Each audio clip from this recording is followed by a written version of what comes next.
আমাদের সেই প্রিয় নেত্রী দেশনেত্রী বেগম খালেদা জিয়া, তিনি গুরুতর অসুস্থ অবস্থায় রাজধানীর একটি হাসপাতাল, এভারকেয়ার হাসপাতালে তিনি সেখানে চিকিৎসাধীন।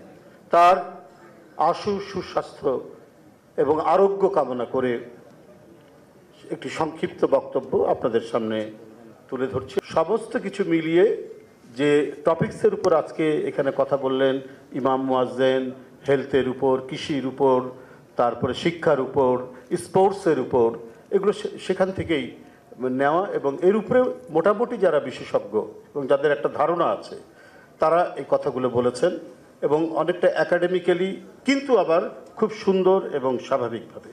আমি তাদেরকে ধন্যবাদ জানাই যে আমার মনে হয়েছে আমি স্টেজ থেকে যতটুকু প্রত্যক্ষ করেছি, মানে এখানে যারা মূলত শ্রোতা, যারা এখানে প্রশিক্ষণার্থী বা শিক্ষার্থী যেটাই বলি না কেন, তারা যতটুকু নীরবতায় মনোযোগ সহকারে শুনেছে, তারা রিসিভ করেছে।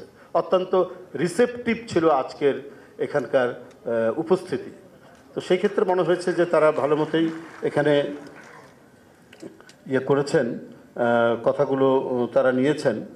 তো আমাদের আসলে আমরা যারা রাজনীতি করি, আমরা তো আর অতটা ইনডেপথ আলোচনা করার বা টেকনিক্যাল বিষয়গুলো জানার কথা নাই।